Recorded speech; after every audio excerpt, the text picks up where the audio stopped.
Hi, this is Tirus. Today I'm going to do a video about what I like about books and how I like to read them. Now, I was going to do a video about love and marriage, but why would I do that? Wait a second. Oh, today's Valentine's Day? What the heck is that? First things first, you're going to want the right attire. That's right, get rid of that hoodie and jeans and slip into something a little more comfortable. A t-shirt and sweatpants and reading glasses are always a good choice. Find someplace comfortable to sit down or lay if you like. Now the next part of this is something that I personally invented. Now when I like to read a book, I like to get into the experience more. When I read the book, I imagine in my head what it would look like as a movie, kind of like that. So one of the fun things I like to do is listen to music when I read. A while back, I got into one of my favorite book series that I consider is Peter and the Starcatchers. Now, Peter and the Starcatchers is a book series about Peter Pan becoming Peter Pan and explaining how all those characters got to Neverland. Now, there was a film that came out, maybe you've heard of it. It's called Hook, and the soundtrack to that movie was done by John Williams. Greatly composed, good music, I love it.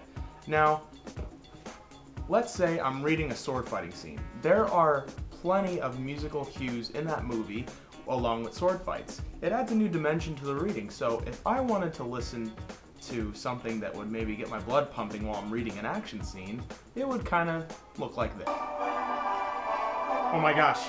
Oh my gosh. Parry! Dodge! Get him, get him, get him! Come on, duck, duck, duck!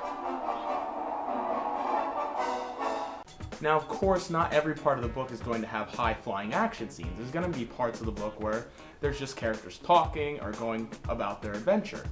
Put on something a little softer, kind of like this.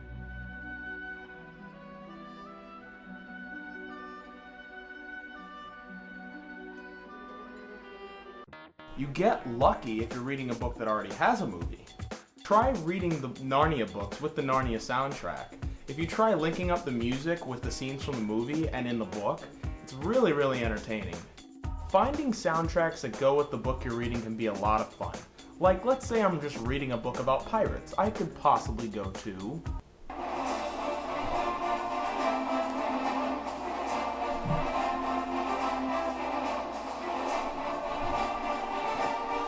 This is just the way I like to read. Try it out, maybe you'll like it.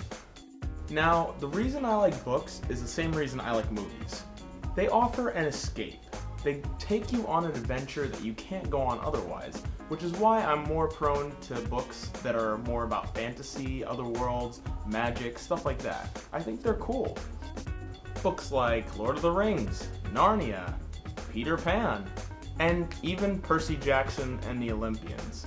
Love that book. Anyone who knows me knows I love Greek mythology. Come on, my girlfriend's name is Persephone.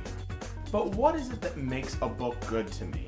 What makes a book good to me isn't so much about action or big things happening, it's interaction between characters. I really enjoy that type of stuff. See, if you have not good characters and you have a big action scene, you're not going to care about the action because you don't care about the characters. I want to care about the characters I'm reading about. It's like in Rocky.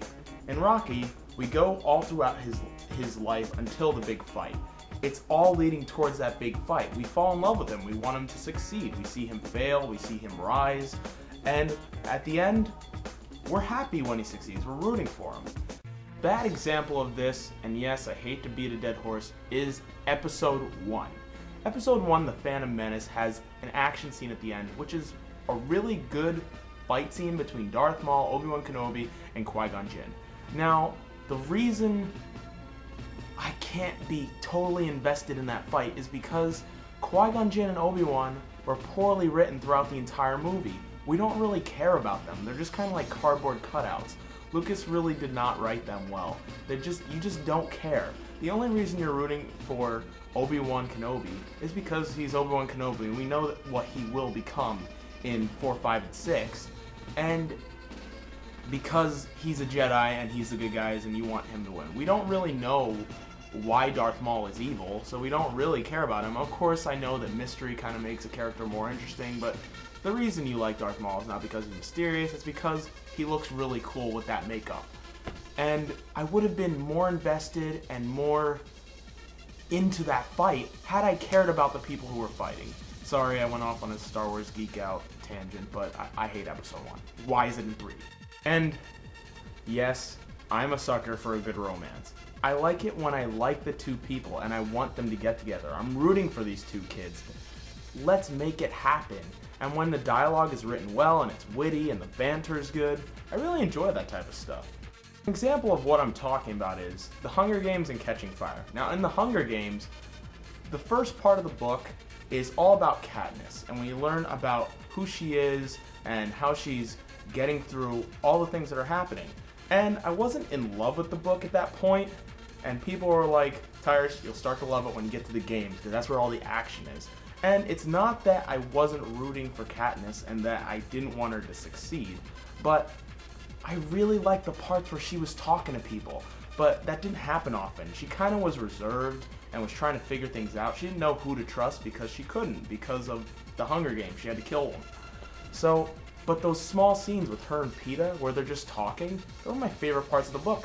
And when they happened later on in the games, that's when I was most interested of what was going on, because eventually they're going to have to kill each other. That dynamic is really awesome, and I liked reading it. Now, in the second book, there's not as much action, at least it doesn't seem like it. It's a lot more of getting to know the other characters in the book, and her talking to them and interacting with them. And it was a lot of fun because she's a good character, they're all good characters, and the way they interact with each other is so funny, clever, and really awesome, which is why Catching Fire is my favorite book so far. It also has that Empire Strikes Back feel. We've gotten to know these characters in the first book, and now the stakes have been raised higher because the Capitals really ticked off of what happened. It forces them to go beyond obstacles that they didn't think they were going to have to face before, and that is a really, really interesting thing. Empire is my favorite movie in the Star Wars trilogy, and I think that Catching Fire is going to be my favorite in the Hunger Games trilogy. We'll find out. Well, thanks for watching about how I like to read books, and the books are really great. Keep reading, please subscribe. Thanks for watching, and catch you next time on Tyrus' Reading Rainbow.